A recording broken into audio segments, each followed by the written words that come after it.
মুসলমান ভাইরা আমার বন্ধুরা, ফাট করে একজন ডাক দিয়ে বলতেছে, কাফনের কাপড় যেমন সুন্দর দেখা যায়, নতুন দেখা যায়, লাশটা যদি দেখি সুলতান মাহমুদ গজনবী অক্ষত অবস্থায় আছে, তার পশম পর্যন্ত নষ্ট হয় নাই, তার শরীর হাড্ডি গোস্ত মাংস কোনো পরিবর্তন হয় নাই। আমি জীবনে যত গুনাহ করেছি আর গুনাহ করব না, এই সুলতান মাহমুদ গজনবীর চেহারাটা আমি একটু দেখতে চাই। যদি দেখি সুলতান মাহমুদ গজনবী সুন্দরী আছে, সুলতান মাহমুদ গজনবীর লাশের কোনো ক্ষতি হয় নাই, আমি ওয়াদা করলাম আমি জীবনে আর কোনোদিন গুনাহ করব না। এইভাবে বলতে বলতে যিনি মদ খায় তিনি ডাক দিয়ে বলতেছি, তুই যেহেতু গুনাহ করবি না, যা আমিও নিয়ত করলাম যদি সুলতান মাহমুদ গজনবীর চেহারাটা দেখতে পাই, আর যদি দেখি কাফনের মতন ভালোই আছে, তার লাশ নষ্ট হয় নাই, যা যা যা আমিও ওয়াদা করলাম আমি আর জীবনে মদ খাবো না। যিনি নামাজ ছেড়েছেন তিনিও বলতেছেন আমি আর জীবনে নামাজ ছাড়বো না। যিনি মা বাবারে কষ্ট দিয়েছিলেন তিনিও ডাক দিয়ে বলতেছে আমি আর কোনোদিন মা বাবার সাথে বেয়াদবি করব না। সুলতান মাহমুদ গজনবীর লাশটা যদি আমরা দেখি, বলতে বলতে বলতে বলতে এলাকার মধ্যে বাজার জনসংখ্যা বৃদ্ধি হয়ে গেল, লাশটা নিয়ে বাজার নিয়ে কেমন জানি ঘটনা ঘটে গেল, হাজার হাজার লোক জমা হয়ে গেল। কাপড়ের রং নষ্ট হয় না, এটা কেমন মানুষ রে, কি এমন আমল করছে যার কারণে আল্লাহ রাব্বুল আলামিন তার লাশটার নষ্ট হইতে দেয় নাই। বলতে বলতে বলতে বলতে এলাকার একজন আলেমের কানে যখন খবরটা পৌঁছাইল, আলেম মানুষ ডাক দিয়ে বলতেছেন, যুবকরা এখন তোমরা বলো তোমাদের সিদ্ধান্ত কি? ডাক দিয়ে বলে আমাদের সিদ্ধান্ত হলো একটু কাফনের কাপড়টা খুলবেন, এই আল্লাহর ওলির মুখটা দেখতাম, যদি দেখি তার মুখটা ভালো, যদি দেখি তার বডিটা তার লাশটা কোনো ক্ষতি হয়নি, কাপড়ের মতো নক্ষত অবস্থায় আছে, আমরা ওয়াদা করেছি আমরা আর গুনার পথে থাকবো না, আমরা নেককার হয়ে যাব। এবার ইমাম সাহেব হুজুর আস্তে করে ডাক দিয়ে বলতেছেন, তুমি কি গুনাহ করো? বলে আমি যে গুনাহ করি আমার আল্লাহ জানে। বলে তোমার কি অবস্থা? বলে আমি মায়েরে কষ্ট দেই। বলে আমি বাবারে কষ্ট দেই। তুমি কি করো? বলে আমি নামাজ পড়ি না। তুমি কি করো? বলে আমি মাদক ছাড়া চলতে পারি না। এবার সব ছেলেদেরকে এক জায়গায় করলো। ইমাম সাহেব হুজুর ডাক দিয়ে বললেন, বাবারে আমি একজন সাধারণ আলেম, আমার ফতোয়া দেওয়ার মতন যোগ্যতা নাই, তবে তোমরা যে কথা বলেছ লাশটাকে নতুন করে দেখতে গেলে একজন মুফতি সাহেবের ফতোয়া লাগবে, মুফতি সাহেব তার লিখিত অনুমতি দিয়ে দিবে, এই ক্ষেত্রে লাশটা দেখা যায় হবে, নতুবা যায় হবে না। চলো যে আমরা মুফতির কাছে চলে যাই। বাজান এলাকার বড় আলেমের কাছে যাওয়া হলো। বড় আলেম মানুষ ডাক দিয়ে বলতেছেন, তাই নাকি? আগে পরে ফতোয়া দিমু, আগে আমি নিজেই লাশটা দেখাল।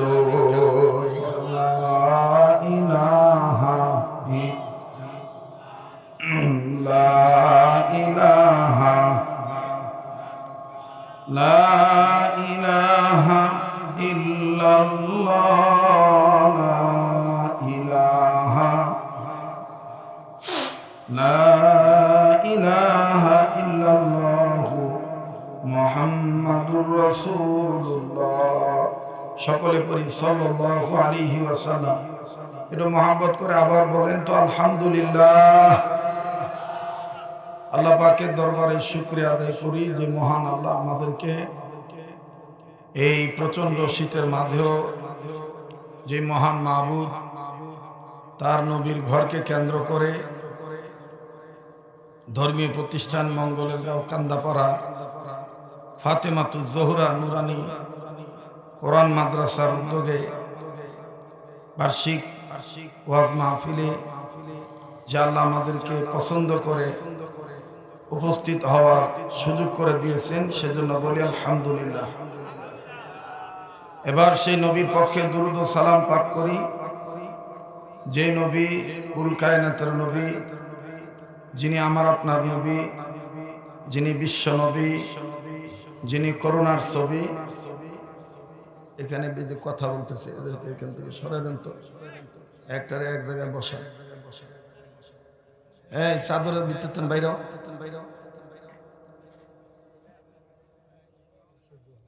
এক চাদরের মধ্যে দুইজন রসুদ খেলে। এই যে এই কালোটারে মাঝখান থেকে ওটা দেন, এই যে কালোটা যেটা আমি চিনি, মানুষ চিনি তো। এটা হলো ডিব্বা। পিছনে যাও, আনালে সামনে। হ্যাঁ,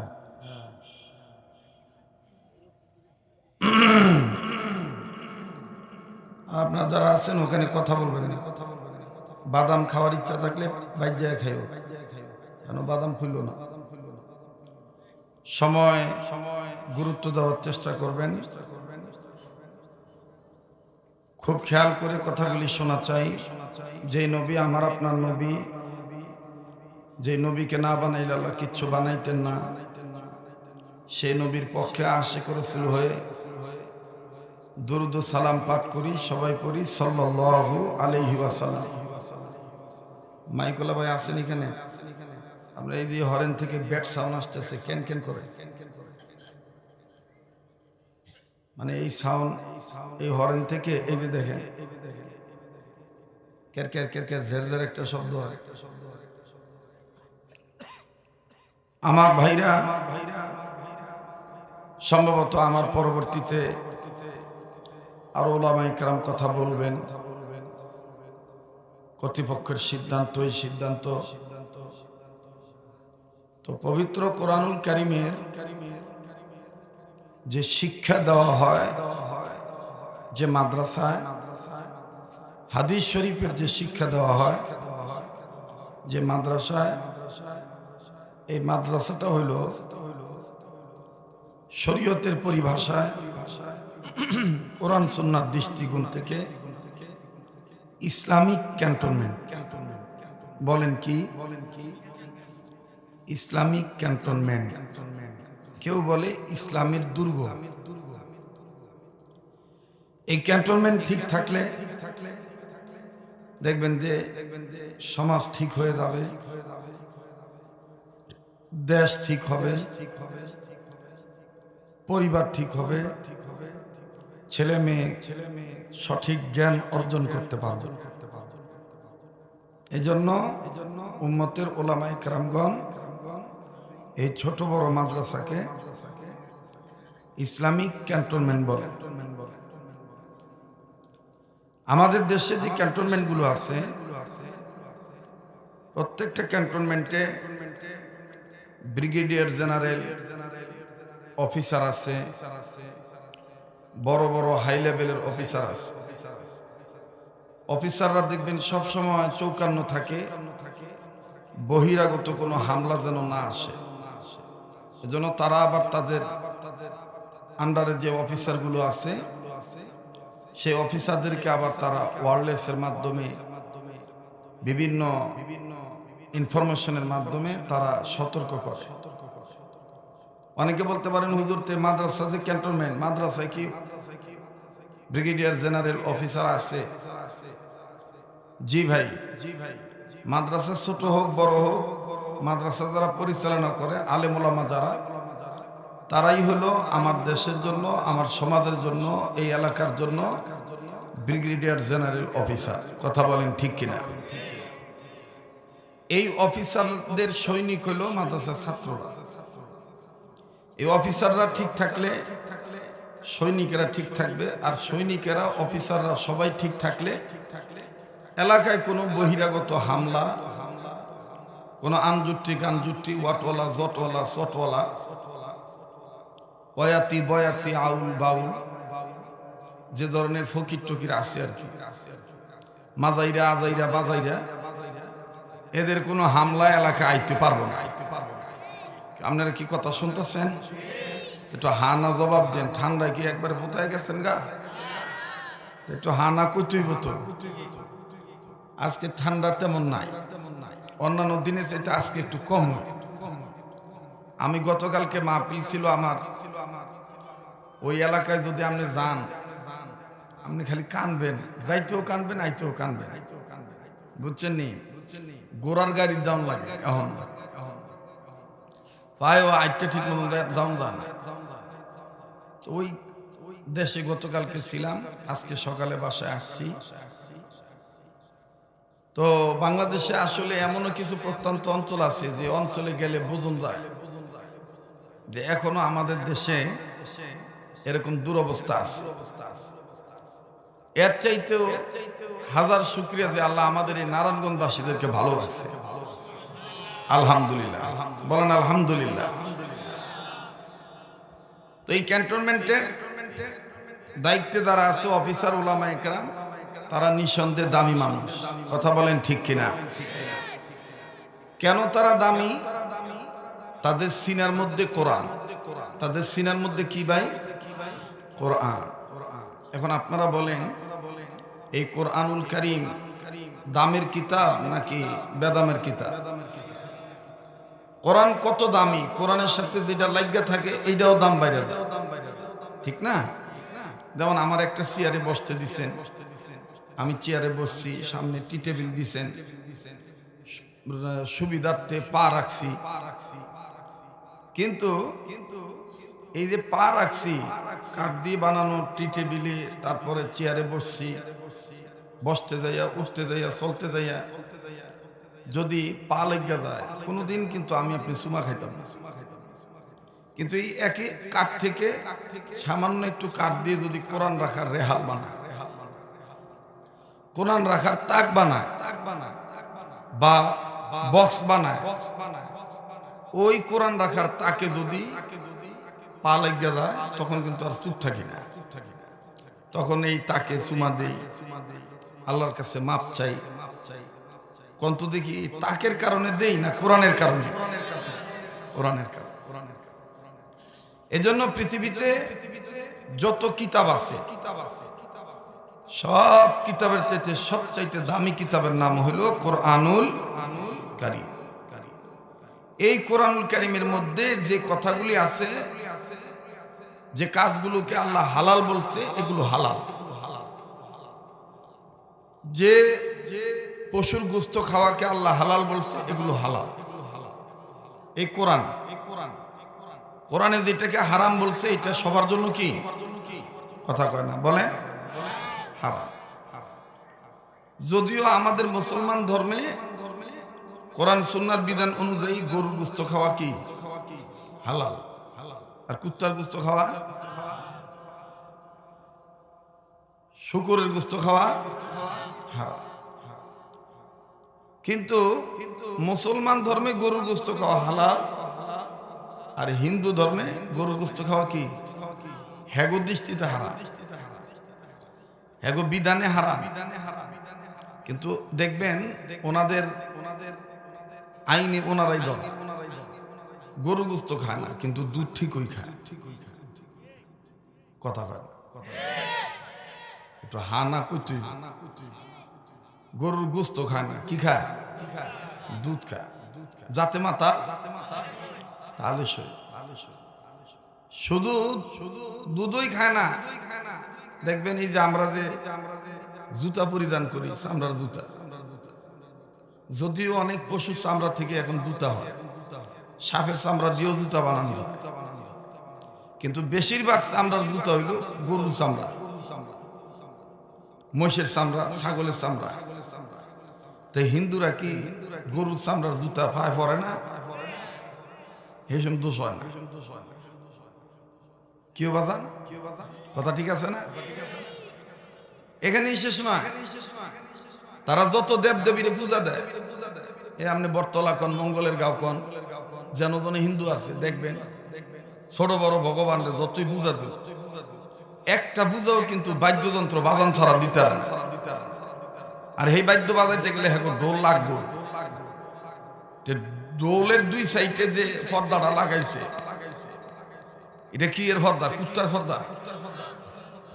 কথা কয় না, গরুর চামড়া।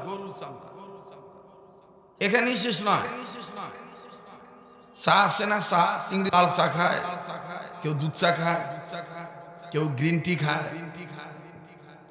কখনো কি কোনোদিন গবেষণা করে দেখছেন যে এই চার পাতাটা লাল চাটা লাল হয় কি লিগা? যদি জিগাই আপনারা কইবেন যে চা পাতার কারণে লাল না। যদি চা পাতার কারণে লাল হইতো তাহলে গ্রিন টি বাইর হইতো না। কথা কয় না? তাহলে এখানে অবশ্যই একটা মেডিসিন ব্যবহার করা হয়। আল্লামা ইবনে সিনা তিনি তার সায়েন্টিফিক কিতাবের মধ্যে লিখছেন যে চা পাতার রং ততক্ষণ লাল হয় না, খয়েরি কালার হয় না, ব্রাউন কালার হয় না, যতক্ষণ পর্যন্ত গরুর গোশত থেকে যে একটা রক্ত প্রবাহিত হয়, গরু থেকে যে একটা রক্ত হয়, এই রক্তের তেনে একটা কেমিক্যাল বানাইতে হয়। এই কেমিক্যাল দিয়া চা পাতারে টিকায় রাখনের লেগে, চা পাতার কালার বৃদ্ধিকরণে লেগে এই গরুর রক্ত থেকে যে কেমিক্যাল বাইর হয়, যে কেমিক্যাল বানায়, এই কেমিক্যাল চা পাতার সাথে মিশায় দেয়, নাইলে চা ভালো হয় না। তাহলে আপনারা কোন গরুর রক্ত থেকে মেডিসিন যে বাইর হয়, এই মেডিসিন দিয়ে যে চার লগে খায়, তো হিন্দুরা কি লাল চা খায় না? খায় না? যাতে মাতাল তালে শোয়।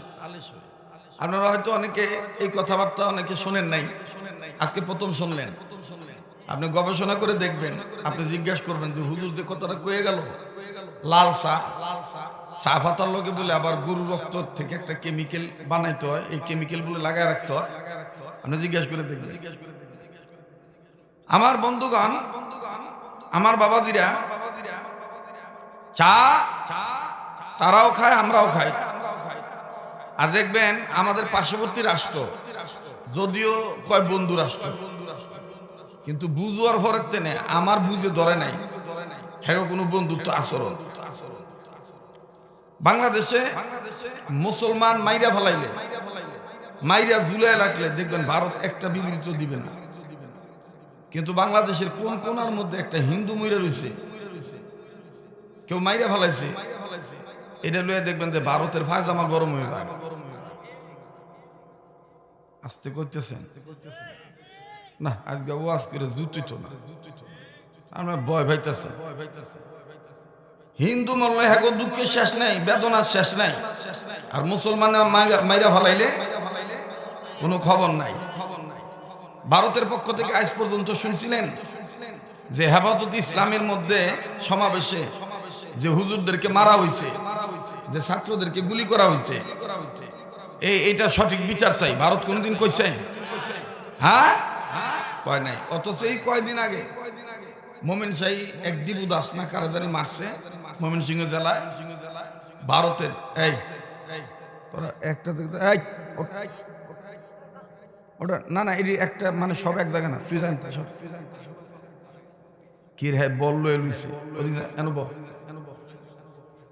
তুই ওই যা, তুই এনই থাকবি, এন থাক। হ্যাঁ, পারলে এখন এই তার দিয়ে গলায় ধরবি, এখন দেখুন কত শতানি করতে পারবো।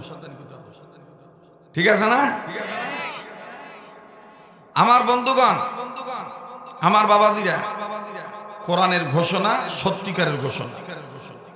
কোরআনে আছে ইহুদিরা, খ্রিস্টানরা, হিন্দুরা কোনোদিন মুসলমানদের বন্ধু হতে পারে না। যদি বন্ধু হইয়াও থাকে স্বার্থের কারণে বন্ধু হয়। আর একটা কথা মনে রাখবেন, যার চলাচল যার লগে, হের মরণও কিন্তু হের লগে হয়। যেমন আমাকে বাংলাদেশে দুইজন বেড়িয়া ছিল, একজন বেডি গেছে গা, দুনিয়ার থেকে গেছে গা, আর আসবে না। কিন্তু স্যার শেষটা কেমন ভালো হইলো, কেমন বিডির বিডি। হ্যাঁ, মামুনুল হক পর্যন্ত হের লাশের খাটিয়া কান্দে নিয়ে ঘুরলো। কথা কয় না?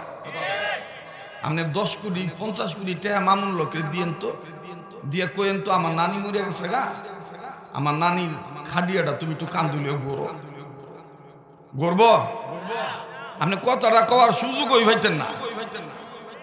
অনেকে ওই যে মামুনুল হক খালেদা জিয়ার খাটটা কান্দে লইছে, তা আমাগো এলাকায় কইতেছে টেহাল লোবে, টেহাল লোবে, ক্ষমতার যাইব তো তারেক জিয়ার কাছে বালাউনের লেগে হ্যার মায়ের খাটটা কান্দু লইছে। চোরার ঘরে চোরা আন্তাজ মান্তাজ একটা কথা কয়, কথা কন না ঠিক কিনা? মামুনুল হক, মিজানুর রহমান আজারি, ওনারা মরহুমা খালেদা জিয়ার লাশের খাটিয়া কান্দে নিয়েছে কি কারণে?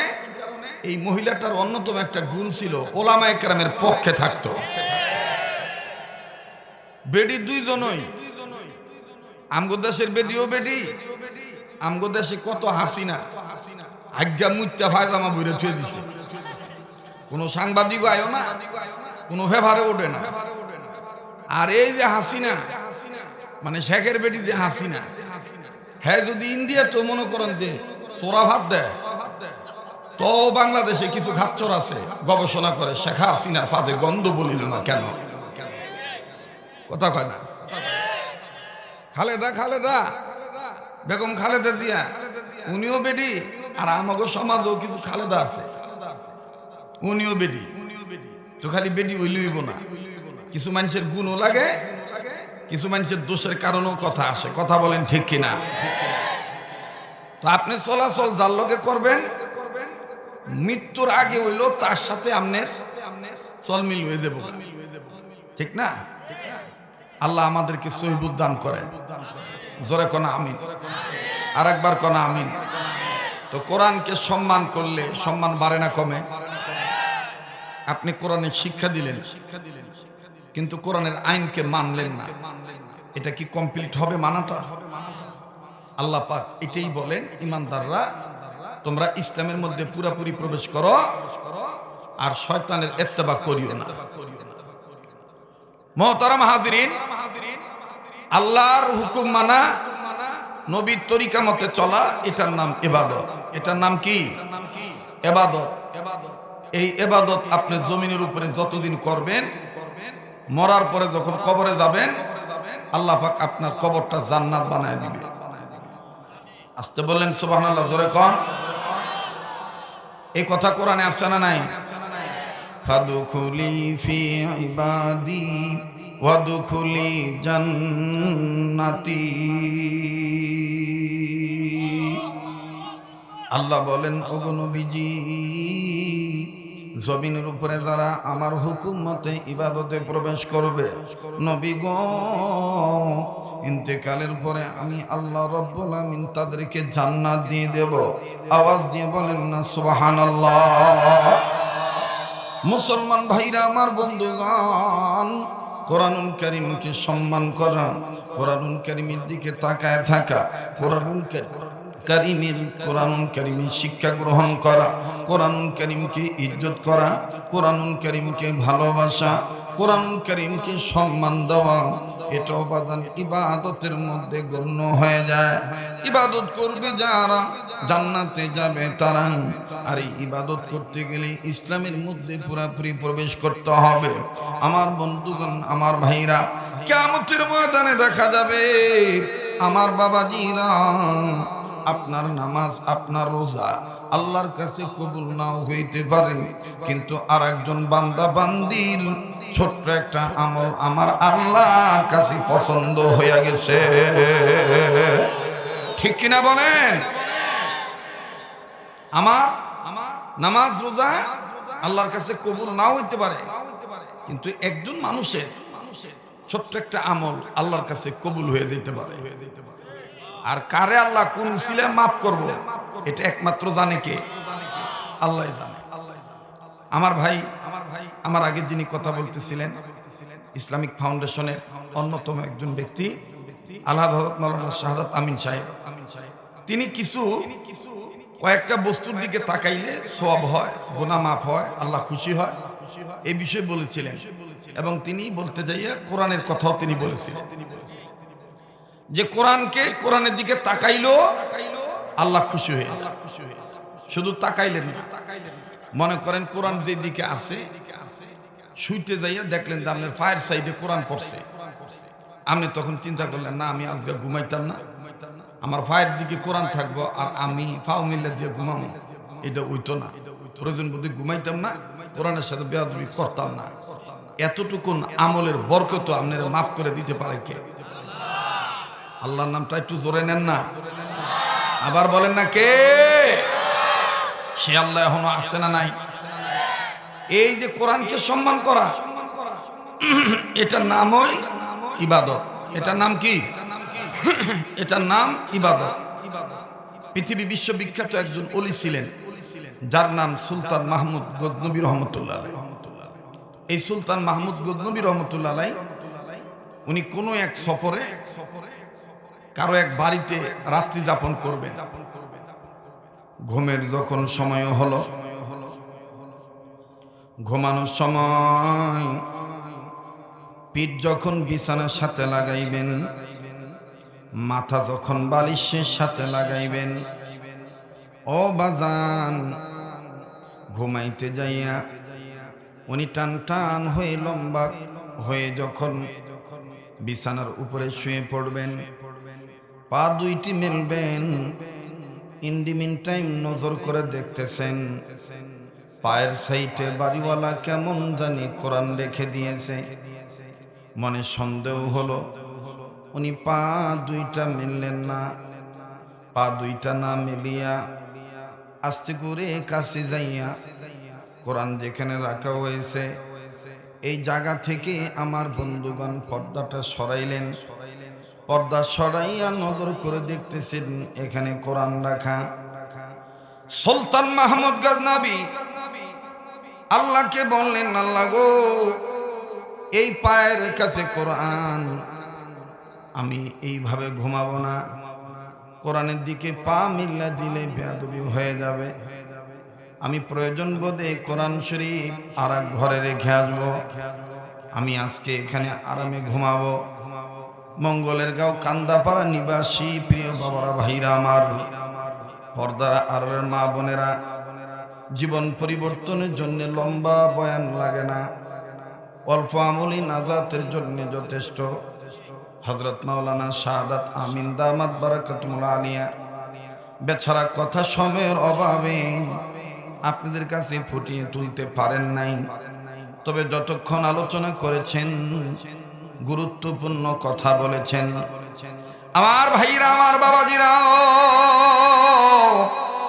সুলতান মাহমুদ গজনবী উনি পা দুইটা মেললেন না। উনি মনে মনে সিদ্ধান্ত নিলেন, এই কোরআন শরীফ আমি পাশের ঘরে রেখে আসবো। আল্লাহর ওলি নিয়ত করে কোরআন শরীফটা যখন ধরলেন, ধরে যখন হাঁটি হাঁটি পা পা করে পাশের ঘরে কোরআন রাখার জন্য রওনা হলেন, ঠিক ইন্ডিমিন টাইম কে জানি ডাক দিয়ে বলে, সুলতান মাহমুদ গজনবী, কোরআনের চাইতে কি তোমার দাম বেশি নাকি? এ সুলতান, তুমি যে তোমার আরামের জন্য, বিশ্রামের জন্য, ঘুমের জন্য কোরআনকে তুমি পাশের ঘরে নিয়ে যাইবা, সুলতান পাশের ঘরে কোরআন থইয়া তুমি আবার এই ঘরে আসবা, এই ধরনের গ্যারান্টি কি তোমার আছে নাকি? সুলতান মাহমুদ গজনবী ডাক দিয়ে বলে, না না, পাশের ঘরে কোরআন রেখে এই ঘরে আসবো এই ধরনের গ্যারান্টি আমার কাছে নাই। আমার বন্ধুরা রে, এমনও দেখা যায় ফজরের নামাজের জন্য ওযু করেছেন, ওযু করে মসজিদে গিয়েছেন, মসজিদ থেকে আর মুসল্লি বাড়িতে আসেন নাই, সেজদার মধ্যেই ইন্তেকাল হয়ে গেছে। আমার ভাইরা রাত্রে ঘুমাইছেন আরামের ঘুম, সকালবেলা কত কাজের রুটিন, বাজারে যাব, এই করব সেই করব, কিন্তু সারা রাত ঘুমাইছি ঠিকই, সকালবেলায় এক সময় আল্লাহর হুকুম মতে বাবাজি মালাকুল মউত আইসা রূহ নিয়ে চলে গেছে।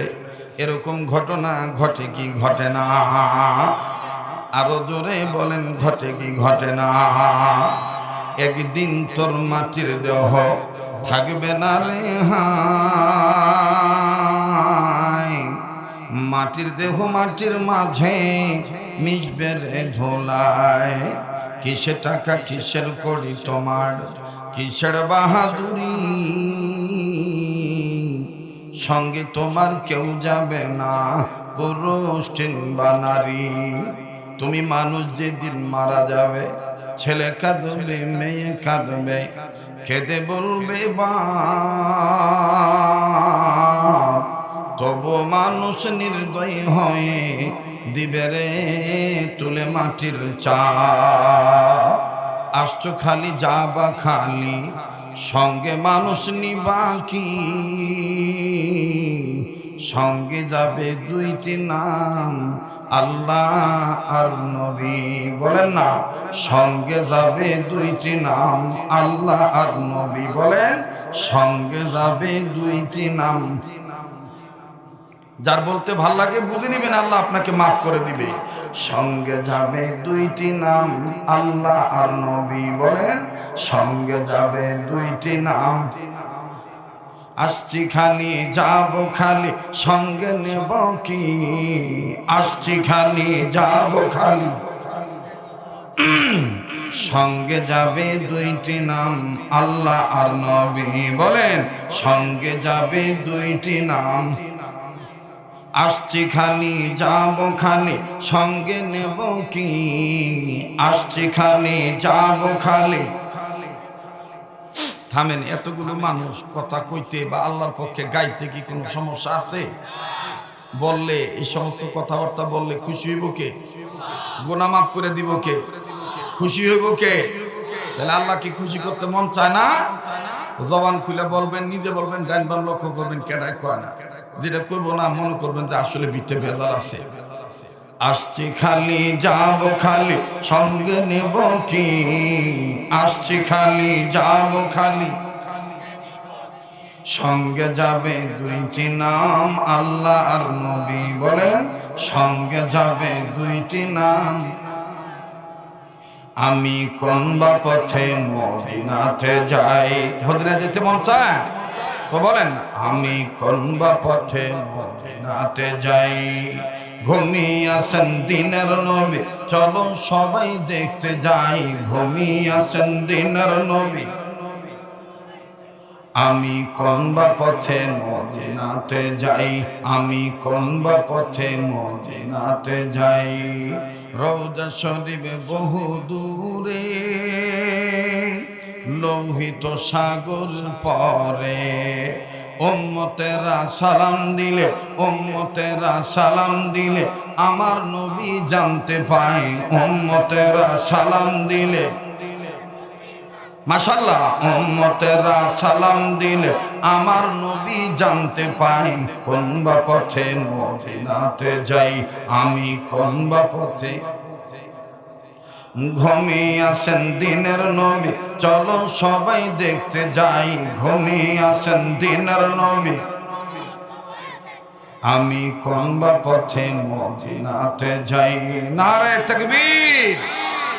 কোরআন হাদিস যেখানে, আলেম ওলামা যেখানে, আমার ভাইরা, আমার বন্ধুগণ, সুলতান মাহমুদ গজনবী কোরআন শরীফ নিয়ে যখন পাশের ঘরে থোয়ার জন্য যাচ্ছিলেন, ইন্ডিমিনটাইন কে জানি ডাক দিয়ে বলে, সুলতান রে, কোরআনের চাইতে কি তোমার দাম বেশি নাকি?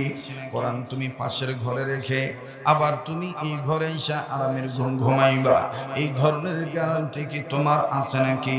সুলতান বলে, না তো নাই, এক সেকেন্ডের কোনো ভরসা নাই।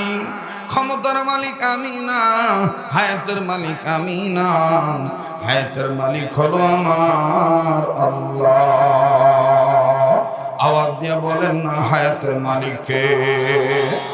যুবক ভাইরা আমার, মুরব্বী বাবারা, পর্দার অন্তরালের মা বোনেরা, গভীর মনোযোগ হয়ে কথাগুলি শোনা চাই। জীবনের শেষ বয়ান মনে করে বয়ান করছি। এক ফোঁটা চোখের পানি দেখেন আপনি ফালাইতে পারেন কিনা? কান্না না আসলো কান্নার ভান ধরবেন। কান্নার অভিনয় করলে আল্লাহ গুনাহ মাফ করে দিবে। কেন আপনি কোরআনের পক্ষে দিলটা নরম করবেন না? কেন ফাতেমাতুজ জোহরা রাদিয়াল্লাহু তাআলা আনহার নামকরণের মাদ্রাসায় ছেলে মেয়ে দিবেন না?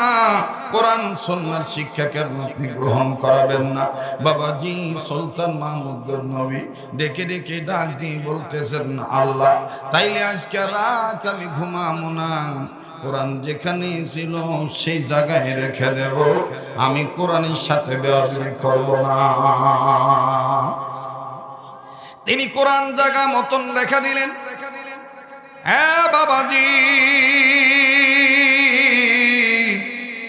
কিতাবে লিখে এই সুলতান মাহমুদ গজনবী ইন্তেকাল করলেন। এক বছর পর সুলতান মাহমুদ গজনবী দুনিয়া থেকে বিদায় নিলেন। তার লাশ দাফন কাফন হয়ে গেল। 1 বছর 2 বছর 3 বছর 4 বছর 5 বছর 10 বছর 20 বছর 50 বছর 100 বছর 200 বছর 300 বছর 400 বছর 500 বছর 600 বছর 700 বছর 800 বছর 900 বছর, কেউ বলেছেন 950 বছর পরে, আবার কেউ লিখেছেন 1001 বছর পরে। হঠাৎ করে কেমন জানি সুলতান মাহমুদ গজনবী কবরের পার ভেঙে গেছে, লাশ বাইর হয়ে গেছে। আমার বন্ধুগণ, এলাকার মানুষ নজর করে দেখতেছেন, যার লাশ বাইর হয়েছে এই লাশটা মনে হয় গতকালকে কবর দিয়েছে। লাশের গায়ে যে কাফনের কাপড় পেছানো আছে, এই কাফনের কাপড়টার রংটাও নষ্ট হয় না। আসছি খালি যাব খালি, সঙ্গে নেব কি? আসছি খালি যাব খালি, সঙ্গে যাবে 2টি নাম, আল্লাহ আর নবী। বলেন, সঙ্গে যাবে 2টি নাম, আল্লাহ। নজর করে দেখতে পায় কাফনের কাপড়ের রংটাও নষ্ট হয় নাই, রংটাও নষ্ট হয় নাই, কাদামাটিও লাগে নাই। এলাকার মানুষ জিজ্ঞাসা করা শুরু করলো, কার লাশ কার লাশ? শিক্ষিত মানুষেরা মাথার কাছে নজর করে দেখতেছেন, লেখা আছে যিনি মারা গেছেন তার নাম সুলতান মাহমুদ গজনবী। কত হিজরিতে মারা গেছেন তারিখ সহ লেখা আছে। বলবেন মাওলানা শরীয়তপুরী, উনি যে 1001 বছর পরে 950 বছর পরে ওনার লাশটা যে বের হলো, এলাকার মানুষ যে বুঝলো ওনার নাম ওই সুলতান মাহমুদ গজনবী। কেমনে বুঝলো আপনি একটু বলেন তো দেখি। আমার ভাইরা, আমার বন্ধুরা, এখনো কিন্তু অনেক জমিদার বড় লোক অথবা টাকা না থাকলেও অনেক মুসলমান এমন আছে পারিবারিক কবরস্থানের জন্য মরার জায়গা রেডি কইরা রেখে থুয়ে দিছে। পারিবারিক কবরস্থান আছে না? কতক্ষণ আছে না?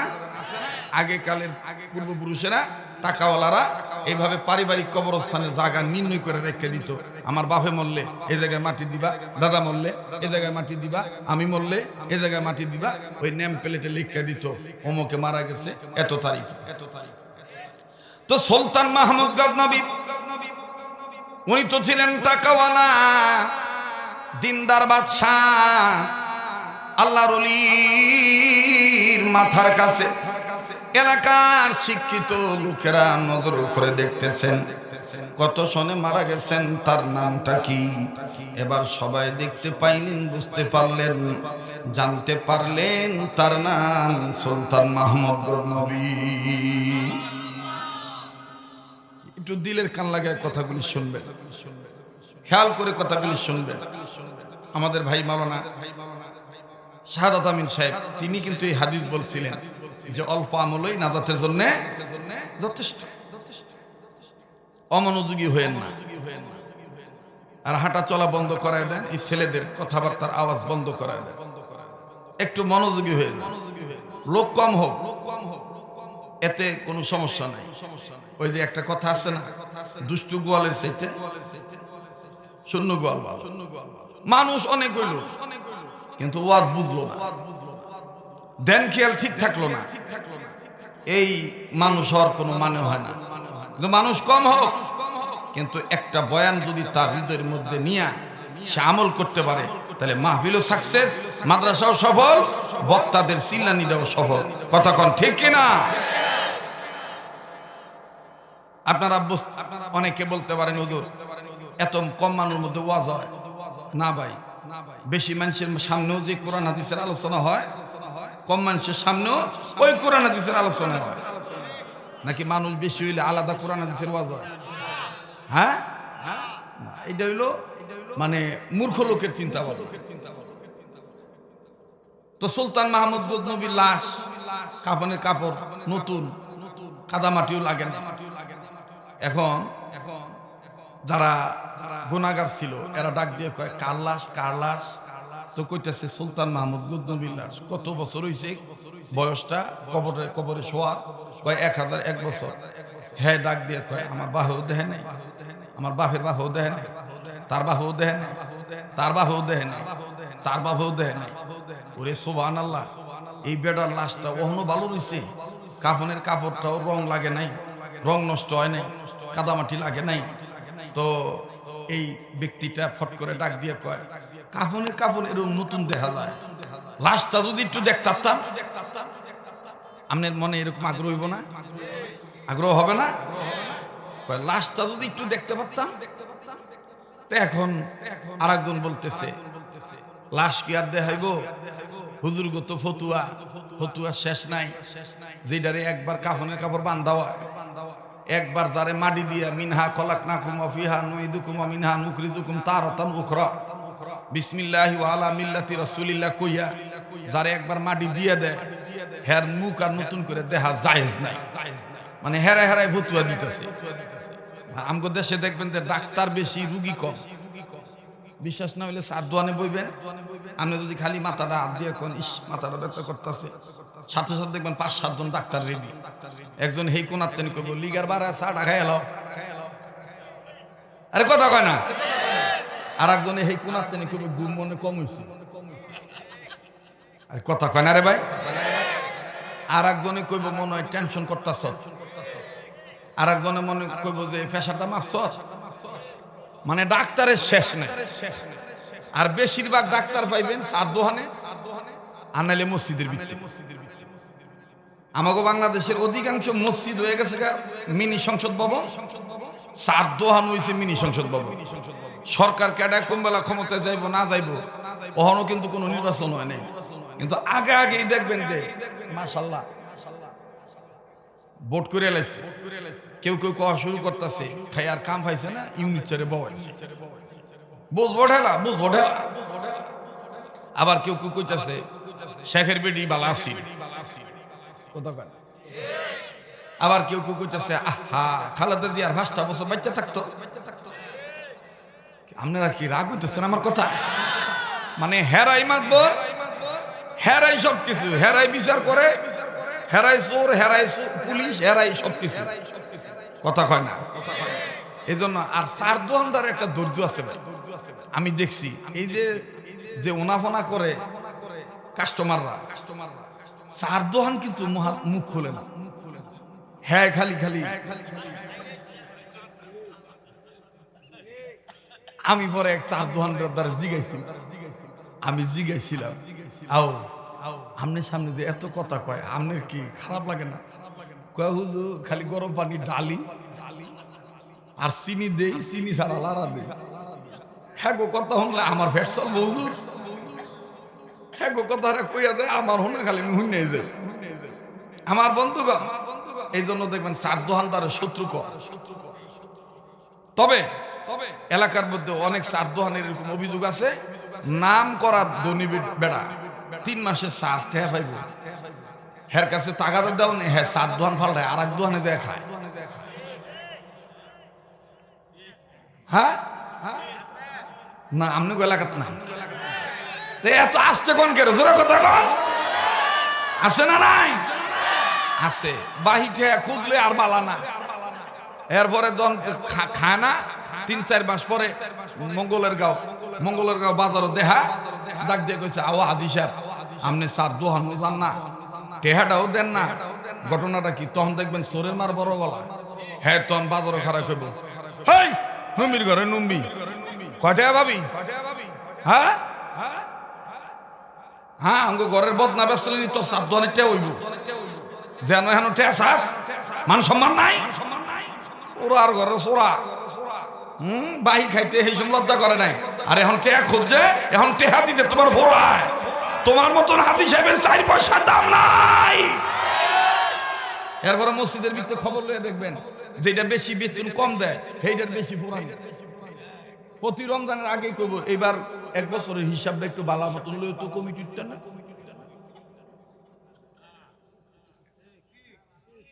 বাস্তব না বাস্তব? বেশিরভাগ আমাদের সমাজে এই বাংলাদেশটার বেশিরভাগ মসজিদে ইমাম টিকে না। যতগুলি কারণ, এর মধ্যে অন্যতম কারণ হলো কিছু খাটাস মাইকা বুড়া আছে। বুড়া এটা আবার লাভে খাটায়।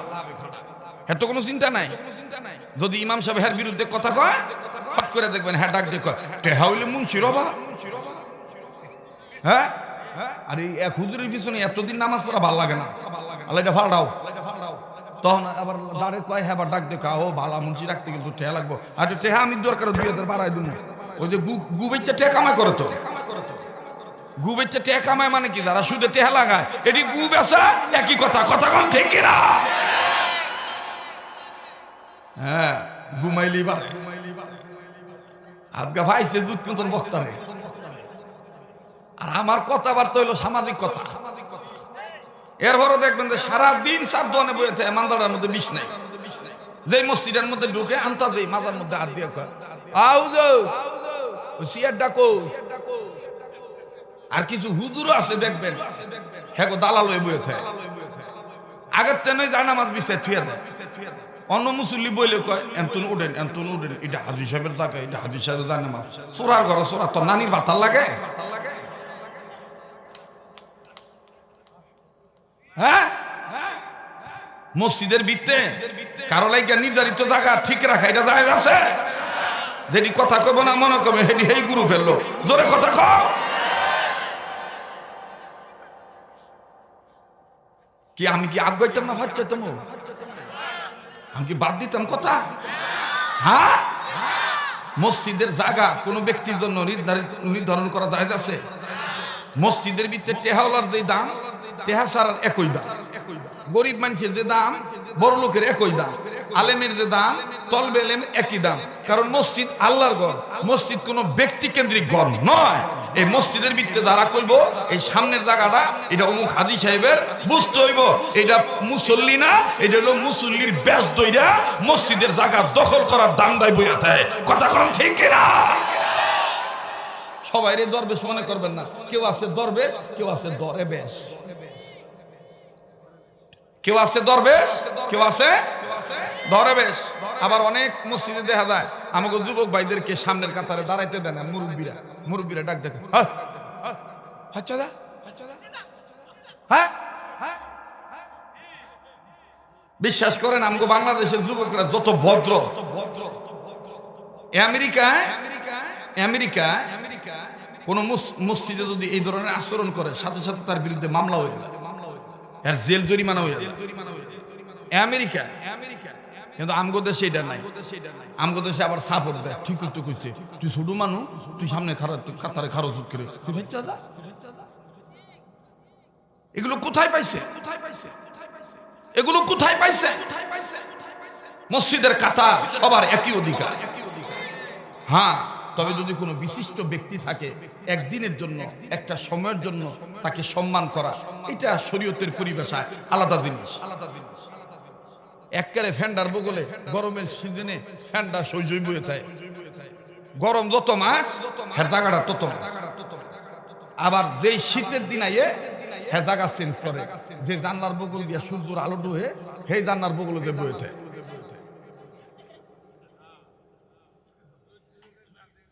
আমি জানি আজকের ভরতেন আমারে আর এই খান্দা ভরে আনতেন না নেন, তাতে কিছু যায় আসে। এরপরে দেখবেন আর একটা খাটাইছা গ্রুপ আছে, এই যে ন্যাংডা হইয়া ঘুরে হেগো বিচার নাই। খালি যদি চাইয়া দেখে তখন ডাক দিয়ে কয় কার নাতির দিক চাইছো, চোখ তুই লালাম, কথা কয় না। কিন্তু এই দাদারে বহু দেখছি, দাদায় নিজেই মামলার আসামি, রত্যা ভানের নাম কইরা 3 রাস্তার মাথা চিয়ার লই বইতে যতলা বেডি যায়, ততলা বেডি রে ভাইকারি আর খুচরা ভাবে জিগায় বাড়ি কই, তুমি কার বউ গো, কথা কয় না। ও দাদা আমনের লেগে যায় আর নাতি গো লেগে বেজা, এতান বাদ দেন। যেটা হারাম সবার জন্য হারাম, যেটা হালাল সবার জন্য হালাল, কথা বলেন ঠিক কিনা? তো কোরআনকে সম্মান করলে নিজের সম্মান বাড়ায় দিবে কে? আবার বলেন কে? আল্লাহ। তুই আল্লাহর পক্ষে আরেকবার জোরে কোন তো আল্লাহু আকবার, আরেকবার আওয়াজ দিয়ে কোন আল্লাহু আকবার।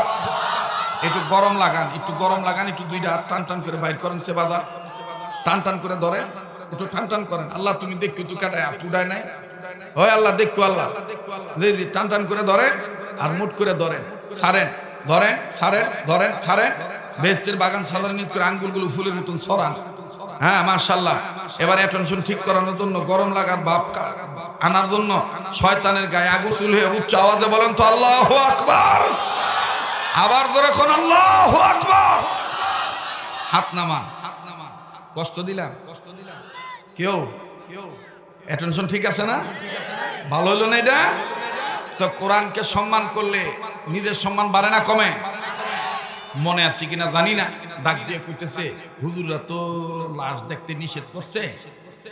মুসলমান ভাইরা আমার বন্ধুরা, ফাট করে একজন ডাক দিয়ে বলতেছে কাফনের কাপড় যেমন সুন্দর দেখা যায়, নতুন দেখা যায়, লাশটা যদি দেখি সুলতান মাহমুদ গজনবী অক্ষত অবস্থায় আছে, তার পশম পর্যন্ত নষ্ট হয় নাই, তার শরীর হাড্ডি গোস্ত মাংস কোনো পরিবর্তন হয় নাই।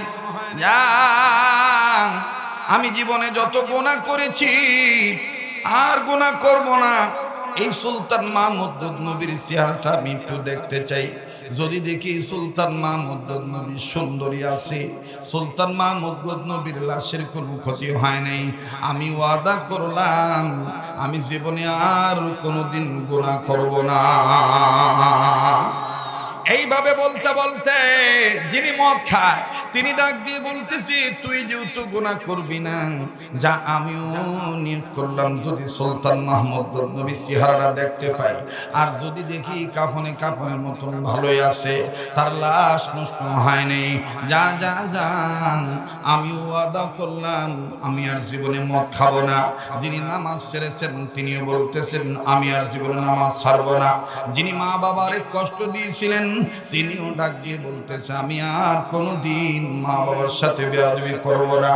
সুলতান মাহমুদ গজনবীর লাশটা যদি আমরা দেখি, বলতে বলতে বলতে বলতে এলাকার মধ্যে বাজার জনসংখ্যা বৃদ্ধি হয়ে গেল, লাশটা নিয়ে বাজার নিয়ে কেমন জানি ঘটনা ঘটে গেল, হাজার হাজার লোক জমা হয়ে গেল। কাফনের কাপড়ের রং নষ্ট হয় না, এটা কেমন মানুষ রে, কি এমন আমল করছি যার কারণে আল্লাহ রাব্বুল আলামিন তার লাশটার নষ্ট হইতে দেয় নাই। বলতে বলতে বলতে বলতে এলাকার একজন আলেমের কানে যখন খবরটা পৌঁছাইলো, আলেম মানুষ ডাক দিয়ে বলতেছেন যুবকরা এখন তোমরা বলো তোমাদের সিদ্ধান্ত কি? ডাক দিয়ে বলে আমাদের সিদ্ধান্ত হলো একটু কাফনের কাপড়টা খুলবেন, এই আল্লাহর ওলির মুখটা দেখতাম, যদি দেখি তার মুখটা ভালো, যদি দেখি তার বডিটা তার লাশটা কোনো ক্ষতি হয়নি, কাফনে কাপড়ের মতো অক্ষত অবস্থায় আছে, আমরা ওয়াদা করেছি হুজুর আমরা আর গুনার পথে থাকবো না, আমরা নেককার হয়ে যাব। এবার ইমাম সাহেব হুজুর আস্তে করে ডাক দিয়ে বলতেছেন তুমি কি গুনাহ করো? বলে আমি যে গুনাহ করি আমার আল্লাহ জানে। বলে তোমার কি অবস্থা? বলে আমি মায়ের কষ্ট দেই, বলে আমি বাবারে কষ্ট দেই। তুমি কি করো? বলে আমি নামাজ পড়ি না। তুমি কি করো? বলে আমি মাদক ছাড়া চলতে পারি না। এবার সব ছেলেদেরকে এক জায়গায় করলো। ইমাম সাহেব হুজুর ডাক দিয়ে বললেন বাবারে আমি একজন সাধারণ আলেম, আমার ফতোয়া দেওয়ার মতন যোগ্যতা নাই, তবে তোমরা যে কথা বলেছ লাশটাকে নতুন করে দেখতে গেলে একজন মুফতি সাহেবের ফতোয়া লাগবে, মুফতি সাহেব তার লিখিত অনুমতি দিয়ে দিবে, এই ক্ষেত্রে লাশটা দেখা যায় হবে নতুবা যায় হবে না। চলো যে আমরা মুফতির কাছে চলে যাই। বাজান এলাকার বড় আলেমের কাছে যাওয়া হলো। বড় আলেম মানুষ ডাক দিয়ে বলতেছেন তাই নাকি? আগে পরে ফতোয়া দিমু, আগে আমি নিজেই লাশটা দেখাল। বলে আমি পরে ফতোয়া দিব, আমি আগে নিজেই তার কাফনের কাপড়টা দেব। বড় বুজুর্গ আলেম মানুষ তিনি চলে আসলেন। আসিয়া আমার বন্ধুগণ যখন কাফনের কাপড়টা দেখলেন তাজা, কাফনের কাপড়টার রং নষ্ট হয়নি, বুজুর্গ কান্দার ডাক দিয়ে বলে মালিক প্রতি রাত ওগো আল্লাহ আমি নবী মুহাম্মদকে স্বপ্ন দেখি। বাজান যেই বুজুর্গের কাছে ফতোয়া জানতে গিয়েছেন, কেউ বলেছেন রশিদ আহমদ গঙ্গী রহমতুল্লাহ আলাইহি, আবার কেউ বলেছেন রশিদ আহমদ গঙ্গী রহমতুল্লাহ আলাইহির পীর সাহেব হাজী আমদাদুল্লাহ মুহাজির মক্কি রহমতুল্লাহ আলাইহি। হাজী আমদাদুল্লাহ মুহাজির মক্কি রহমতুল্লাহ আলাইহি এমন একজন ওলি ছিলেন রে বাবা, প্রতি রাত নবী মুহাম্মদকে স্বপ্নে দেখতেন। হাজী আমদাদুল্লাহ মুহাজির মক্কি রহমতুল্লাহ আলাইহি ডাক দিয়ে বলতেছেন, এই সুলতান মাহমুদ গজনবীর লাশটা আমি দেখব, আমি সুলতান মাহমুদ গজনবীর কাফনের কাপড়টা আমি খুলবো, আমি আমার নবীর স্বপ্ন দেখি। উম্মতের আলেমরা বলতেছেন, আল্লাহর ওলি প্রতি রাত নবী মুহাম্মদকে স্বপ্নে দেখেন। আজ তিনি সুলতান মাহমুদ গজনবীর লাশের কাফনের মুখটা খুলবে, তার লাশটা বের করবে। হাজী সাহেব দেখবেন, আমরা সবাই জানতে চাই, হাজী সাহেব আপনি কি বলবেন, আর কোনো কথা আছে নাকি? হাজী আমদাদুল্লাহ মুহাজির মক্কি রহমতুল্লাহ আলাইহি তিনি তার একজন শাগরেদ ফকিবিদ আমার বন্ধুগণ মুফতি মানুষকে ডাক দিয়ে বললেন, মাওলানা মুফতি তুমি ফতোয়া দিয়ে দাও, এটা জায়েজ হবে কি জায়েজ হবে না? বলে, হ্যাঁ হুজুর, ইসলামের দিকে কনভার্ট হওয়ার জন্য, ইসলাম মানার জন্য, কোরআন মানার জন্য, গোমরা পথ ছেড়ে দিয়ে আলোর পথ আসার জন্য, ইসলাম ভালো মতন ধরার জন্য, ইসলামের মধ্যে পুরোপুরি প্রবেশ করার জন্য যদি সুলতান মাহমুদ গজনবীর লাশটা দেখতে চায়, তাহলে লা দেখানো জায়েজ হবে, নতুবা দেখানো জায়েজ হবে না। হাজী আমদাদুল্লাহ মুহাজির মক্কি রহমতুল্লাহ আলাইহি বললেন, আরে যুবক, তোমরা যদি সুলতান মাহমুদ গজনবীর লাশটা ভালো দেখো, অক্ষত অবস্থায় দেখো, তাইলে তোমরা কে কি করবা বলো? একজন ডাক দিয়ে বলে, হুজুর আজকে থেকে নামাজ ধরবো, আর কোনদিন নামাজ ছাড়বো না। আর একজন ডাক দিয়ে বলে, হুজুর আর কোনদিন মাদক খাবো না। আর একজন ডাক দিয়ে বলে, হুজুর আমি আমার মার সাথে বেয়াদবি করেছি, মার পা ধরে মাফ নিয়ে নিব, আর কোনদিন মার লগে বেয়াদবি করতাম না। হাজী আমদাদুল্লাহ মুহাজির মক্কি রহমতুল্লাহ আলাইহি বললেন, তোমরা আজকে লাশটা দেখতে পারবা না, আমি নিজেও আজকে লাশটা দেখব না, তবে শোনো শোনো, আমি প্রতি রাত বিশ্বনবী মুহাম্মদকে স্বপ্ন দেখি। উপস্থিত আলেমরা সবাই ডাক দিয়ে বললেন, হাজী আমদাদুল্লাহ মুহাজির মক্কি রহমতুল্লাহ আলাইহি তিনি প্রতি রাত নবীজিকে স্বপ্ন দেখতে পায়। ঠিক আছে হাজী সাহেব কি বলতে চান বলেন তো দেখি। ডাক দিয়ে বলতেছেন, আমি আমার আল্লাহকে ডাক দিয়ে বলবো, মালিক আজকে রাতে নবী মুহাম্মদকে স্বপ্ন দেখব, পাশাপাশি সুলতান মাহমুদ গজনবীরে দেখব। আমি সুলতান মাহমুদ গজনবীরে জিজ্ঞাসা করব, সুলতান রে তুমি কি এমন আমল করেছ যে আমল করার কারণে আল্লাহ পাক তোমার কবরটা জান্নাত বানায় দিয়েছে, তোমারে ভালো রাখছে কবরের জীবনে? আমি আগে জানবো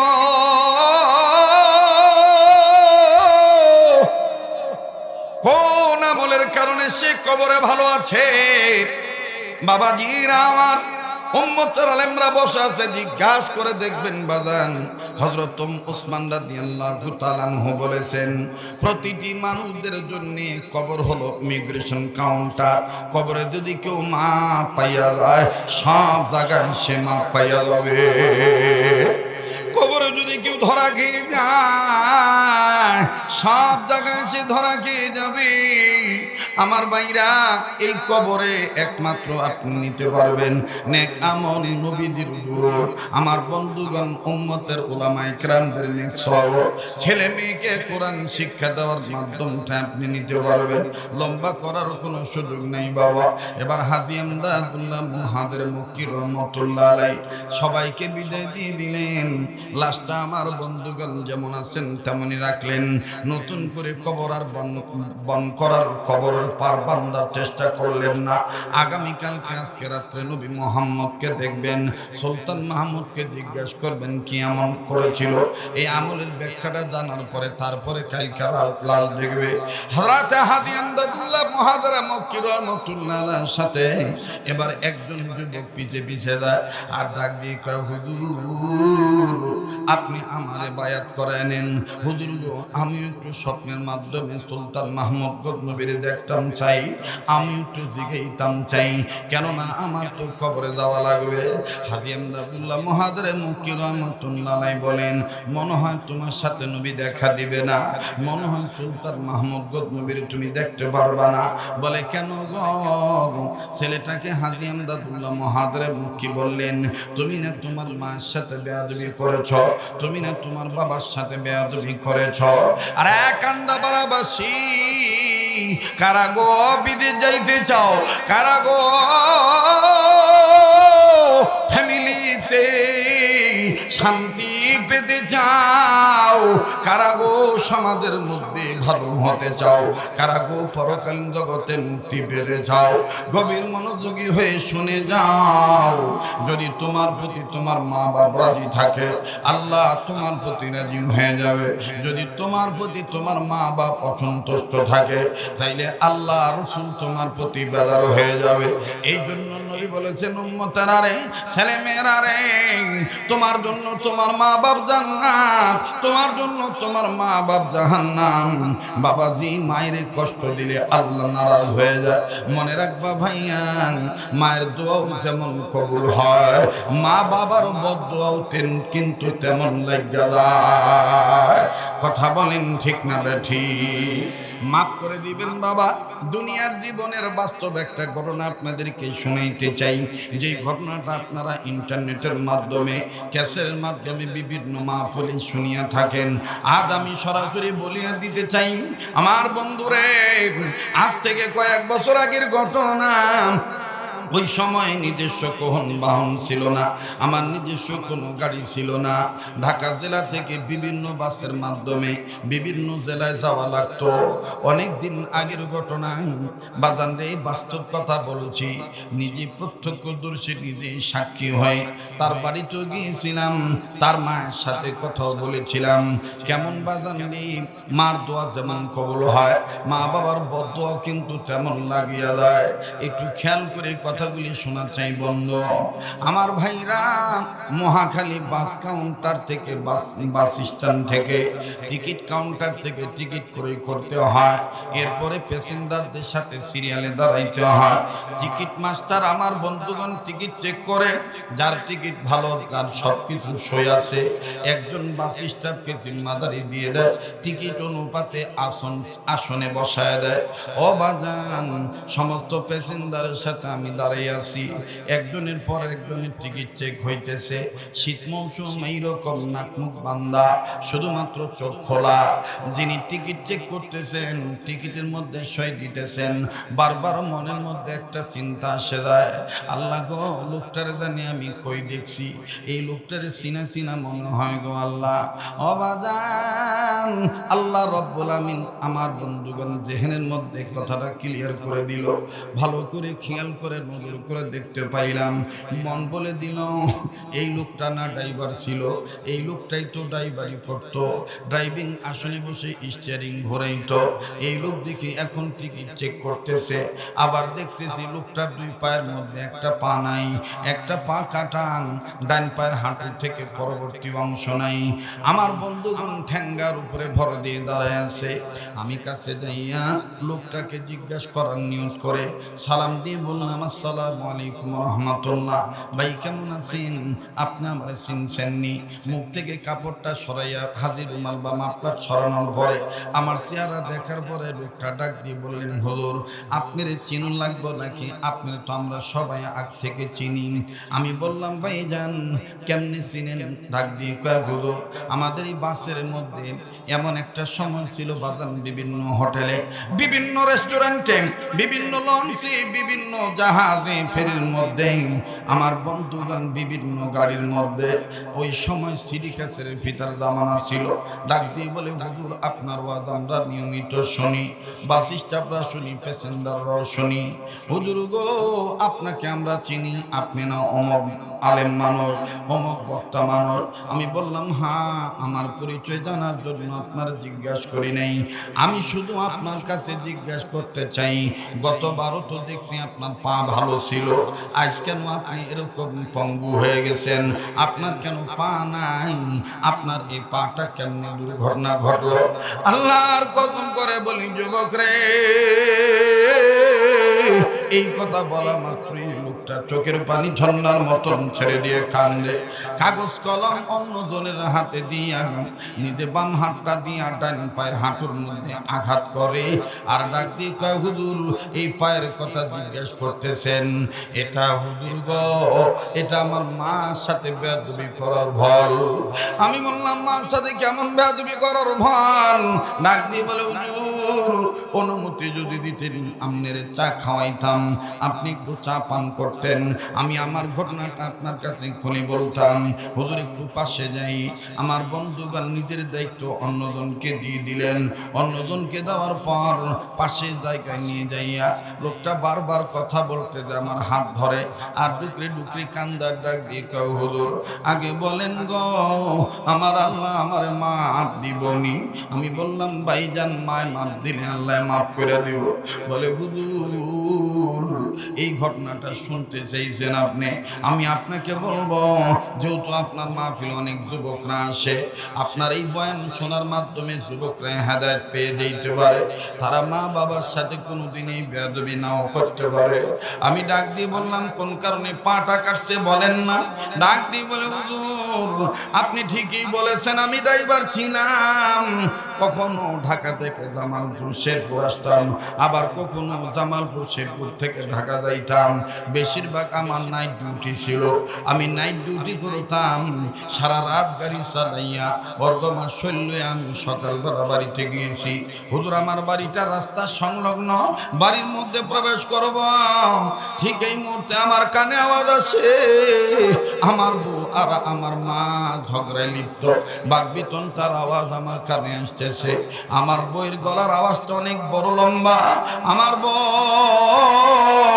আমার স্ত্রী আমার মাকে নানান কথা বলতেছে।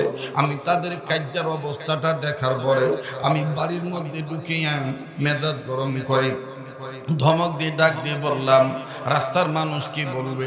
তোমরা যদি এইভাবে গালিগালাজ করো, এটা কি মানুষের বাড়ি না বস্তির বাড়ি?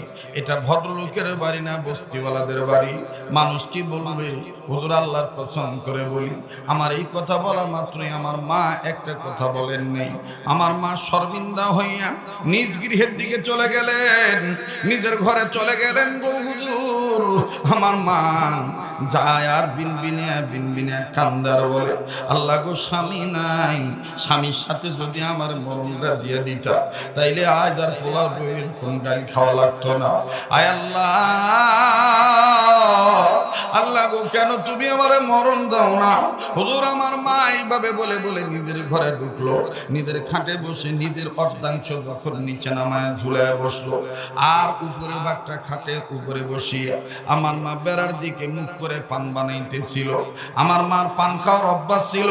মা পিছনের অংশ পৃষ্ঠদেশ, পিঠটা কোমরটা দরজার দিকে দিয়ে বসে আছে। হুজুর এই দিক দিয়ে হঠাৎ করে আমার ছেলে মেয়ের চিৎকারের আওয়াজ শুনলাম। আমার ছেলে মেয়ে চিৎকার দিয়ে বলে, আব্বু গো মার জানি কি হয়েছে? মা মুখ খোলে না, চোখ খোলে না, আমার বউ জ্ঞান হারায় ফলাইছে। আমার ভিতরে তখন খটকা লাগলো, না জানি আমার মা, আমি বাড়ি থেকে বের হয়ে গেলে আমার বউরে কত যন্ত্রণা দেয়, এই বউ মনে মরে গেছে।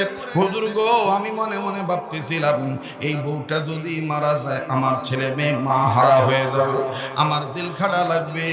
হুজুর অর্গমা শৈল শয়তান আমারে ধোকা দিল। আমি ভালো মন্দ তাকিক তদন্ত যাচাই বাছাই না করে আমি আমার মায়ের কাছে যাইয়া মায়ের চুলের মুঠি ধরিয়া মায়ের কোমর বরাবর ছোটর একটা লাথি মাইরা দিলাম, আর ডেকে ডেকে বললাম, ফকির নির্জি তোর লাইগা সংসারের মধ্যে অশান্তির শেষ নাই। হুজুর আমার লাথিটা এমন জোরে লেগে গিয়েছিল, আমার মা খাট থেকে পড়ে যায়, মায়ের হাত থেকে পানির বাটা ছিটকে চলে যায়। আমার মা একটা গালিও আমারে দেয় নাই। আমার মা আঘাতপ্রাপ্ত জায়গায় হাত দিয়া খালি কান্দে আর ডাক দি গো, আল্লাহ আমার এই পুতের পায়ের লাত্তি খাওয়ার আগে কেন আমার মরণ হইল না আল্লাহ? আল্লাহ গো, কেন তুমি আমার মরণ দিলা না? এইভাবে আমার মা কাঁদতেছে। আমার মায়ের কান্নার আওয়াজে আমার মেয়েটা আবার মা তুইয়া তার দাদুর কাছে আসলো। আসিয়া কয়, দাদু ভাই কান্দো কেন? ও দাদু, আব্বু কি তোমার মারছেন? এলাকার অনেক মানুষ আইসা ডাক দিয়ে কয়, ঠিক হয় নাই রে, ঠিক হয় নাই, বোর কারণে মায়ের এইভাবে মারা ঠিক হয় নাই। হুজুর, আমার এই বাচ্চা মেয়েটা আমার ডাক দিয়ে কয়, তুমি না আমার দাদুর বলা, মায়ের গায়ে কেউ এইভাবে লাথি মারে নাকি?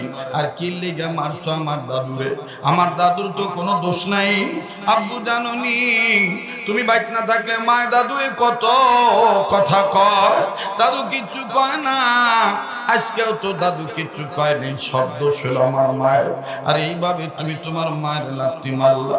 মাপ চাও আব্বু, মাপ চাও। হুজুর, আমার এই বাচ্চা মেয়েটা যখন সাক্ষী দিয়া আমারে মাপ চাইতে বলে, তখন আমি দুর্বল হয়ে যাই, আমার শরীর কাঁপতেছিল। হুজুর, কিছু বুঝে ওঠার আগে আমার মা আমার মেয়েটার আমারে আদ্রভাবে ধাক্কা দিয়া কয়, যা বাইতে ঘরের টেনে বের হয়ে যা। এইভাবে আমার মা আমার ধাক্কা দিয়ে আর আমার মেয়ের সরে দিয়া দরজা লাগাই দিল।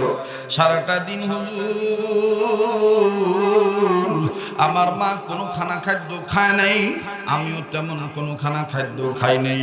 কোনো মতন গোসল সারলাম, যেহেতু রাত্রিবেলা আবার ডিউটিতে যাইতে হবে।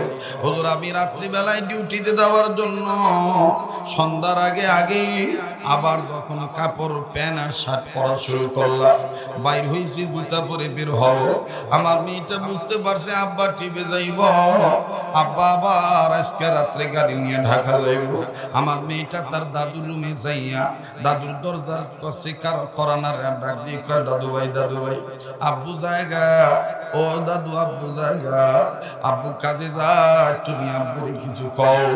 আমার ভাই রে, লোকটা কান্দার ডাক দিয়ে বলে, হুজুর, আমি ভাবছি আমার মা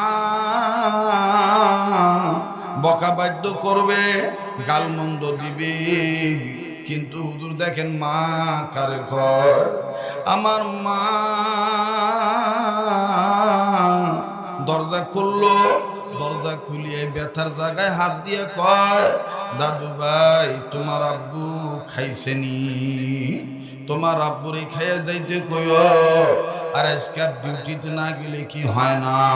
মনে হয় তো তোমার আব্বু সারাদিন ঘুমাইছে না, সাবধানে গাড়ি চালাইতে কইও। হুজুর, আমি তখন আরো উইক, আরো ভেরি ভেরি উইক, দুর্বল হয়ে গেলাম। কোন মায়েরা আমি লাথি মারছি, আমার মা তার কথা না বইলা ছেলের কথা বলে। হুজুর, আমার বিবি বলল কাজটা ঠিক হয় নাই, এইভাবে মায়েরা মারা ঠিক হয় নাই। জান, মন খারাপ করিয়েন না, আগামীকালকে আসিয়া প্রয়োজন বোধে সকালবেলা মায়ের পা ধরে ঝুলে থাকবো। জামাই বউরে, মা মাপ না করা পর্যন্ত মায়ের পা ছাড়বো না। কিন্তু যুবক, আল্লাহর মায়ের দুনিয়ার ভাই, এই লোকটা ডাক দি বলে, হুজুর, আমি শরম পাইয়া আর মায়ের কাছে গেলাম না, মন খারাপ করে ডিউটিতে গেলাম। কিন্তু দেখেন আল্লাহ যে সহ্য করে নাই। হুজুর, যেই রাস্তা দিয়া গাড়ি চালাই বছর বছর, জীবনে কোনো দুর্ঘটনা ঘটে নাই, কিন্তু ওই রাত হঠাৎ করে আমার সামন দিক দিয়ে একটা কাবার ভ্যান আসলো, আসিয়া মুখোমুখি লাগাই দিল। অনেক যাত্রী আহত, দুর্ঘটনায় কবলিত হয়ে গেলাম। কত মানুষ বাঁচার জন্য, আত্মরক্ষার জন্য জানালা দিয়া লাফ দিয়া পড়িয়া যায়। আবার আমার বাসের স্টাফরা অনেকে চলে যায়, আমাকে কেউ বলে, উস্তাদ নামেন, লাফ দিয়া নেমে যান। হুজুর, আমার হাত ফাটে নাই, মাথা ফাটে নাই, আমার কোনো জায়গায় কোনো ব্যথা বুঝতে পারি নাই। কিন্তু আমি যখন নামতে যাব, হঠাৎ করে দেখতে পাই যে পাটা দিয়া মায়ের লাথি মারছি, ওই পাটা কেমন জানি বাসের শীত ভাঙ্গা, বাসের শীত আমার এই হাঁটুর নিচের সাদা হাড্ডি পর্যন্ত লেগে আছে। পাটা আমি টান দিয়ে উঠাইতে পারি না। হুজুর, অনেকে বলে, উস্তাদ পাটা নাড়বেন না, আপনার এই গাড়ির নিচে রক্তের স্রোত বয়ে যায়, মনে হয় শীত কাটটা সারা পাও বাইর করা যাবে না। হুজুরের পরে কি হয়েছে বলতে পারবো না, আমাকে দরাদরি করে সদর হাসপাতালে নিয়ে গেছে নাকি। সদর হাসপাতাল কর্তৃপক্ষ জব দিছে, না না আমরা অপারেশন করতে পারবো না, ইমার্জেন্সি ঢাকায় নিয়ে যান, ঢাকা ছাড়া এটা সম্ভব হবে না।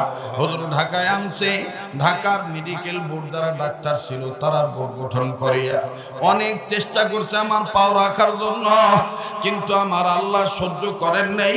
যে পাটা দিয়া মায়ের লাথি মারছি, এই পাটা আল্লাহ আমার সাথে রাখবেন না। হুজুর আমার পাটা কাটিয়ে ফলাইতে হয়েছে। হুজুর সবচেয়ে বড় আশ্চর্যজনক ঘটনা হলো, জ্ঞান ফেরার পর আমি এখনো চোখ খুলি নাই, কিন্তু আমি বুঝতে পারতেছি কে জানি আমার কাটা পাটা দুইটা হাত দিয়ে আস্তে আস্তে নাড়ে আর গুনগুন করে কয়, আল্লাহ আমার পোলায় বোঝনে আমারে মারছে, আল্লাহ আমি তো তোমার কাছে আমার ছেলের বিরুদ্ধে অভিযোগ দেই নেই, ও আল্লাহ আমার এই পোলা যদি কিছু হইয়া যায় আমার মা কয়া ডাক দিবে কে। হুজুর আমি চোখ খুলিয়া দেখি এটা আমার জনম দুঃখিনী মা। ডাইন বাম তাকায়া দেখি যেই বউয়ের কারণে মায়েরে মারছি, ওই বউ দুইটা সন্তান নিয়া আলাদা একটা বেডে ঘুমাইতেছে, আরামের ঘুম ঘুমায়, আর আমার মা ওই ব্যথার জায়গা নিয়ে মা আমার পাও টিপে আর আল্লাহর কাছে গুনগুন করে কান্দে। হুজুর আমি এই চান্সে আমার মায়ের কাঁধে হাত দিয়া আদ্রভাবে টান দিয়া মায়েরে কইলাম, মা আমারে মাফ কইরা দে। আমার মা মাথাটা তুলিয়াই আমার ঘাড়ের নিচ দিয়া দুইটা হাত ঢুকায় মা আমার মাথাটা বুকের কাছে লাগাইয়া আমার কপালে চুমা দিয়া মাথাটা নাড়ে আর ডাক দিয়ে কয়, আব্বু তোমার মাপ চাইতে হবে না, তুমি আমারে মা কইয়া ডাক দিছো, আমি সব দুঃখ ভুলে গেছি। বাবা এরকম আর মাথা গরম করিও না বাবা, আমি আর তোমারে গাড়ি ডিউটি করতে দিব না, আর আমি তোমারে আর বাইরে দিব না। হুজুর তখন আমি আমার মায়ের কইলাম, মা তুমি আমারে মাফ করে দাও। হুজুর আজ পর্যন্ত 2 মাস সাথে আর বেয়াদবি করি নাই, এখন খুব ভালো আছি, যদিও পাও নাই। আমার মা এখন আমার জন্য প্রতিনিয়ত দোয়া করে, মায়ের দোয়াই হলো আমার সম্পদ। ও মঙ্গলের গাঁও কান্দা বরাবাসী, আমি জানি নাই মা বিলে কার মা নাই বাবা নাই, কার মা বাপ জানি কবর থেকে কান্দার ডাক দিয়ে বলে, সন্তানেরা মা পেলে গেলি আমাদের জন্য দোয়া করলি না। মনে রাখবেন নামাজি, মায়ের মনে কষ্ট দিয়া থাকলে সেজদা কবুল হবে না, বাবার মনে কষ্ট দিয়া থাকলে সেজদা কবুল হবে না। মা বাপ যদি মরিয়া যাইয়া থাকে মা বাবার কবর জিয়ারত করো, আর মা বাবার জন্য বেশি বেশি দোয়াখানা পাঠ করো। রব্বির হামহুমা কামা রব্বায়ানি সগীরা, পড়েন না, রব্বির হামহুমা কামা রব্বায়ানি সগীরা। মনে রাখবেন আজ যদি আমি আপনি মা বাবার জন্য দোয়া করি, আজ যদি আমি আপনি মা বাবার জন্য কান্দি, আমার আপনার ছেলে মেয়ে কিন্তু আমার আপনার জন্য দোয়া করে কাঁদবে। কথা বলেন ঠিক কিনা? ভাইয়া জীবনে শেষ বয়ান মনে করে বয়ান করছি, দিল বলে আজকের মাহফিল কবুল হয়ে গেছে। আমার আল্লাহ আল্লাহদের নুরানি রুহানিয়াত তাওয়াজ্জু এখানে ছড়ায় দিয়েছে। আমার বন্ধুগণ নাকটার মধ্যে আল্লাহদের গান পাইতেছি, মায়া লাগায় গুনাহ মাফের আশায় একটা ডাক দেন না, ছোট বড় সবাই বলেন না আল্লাহ।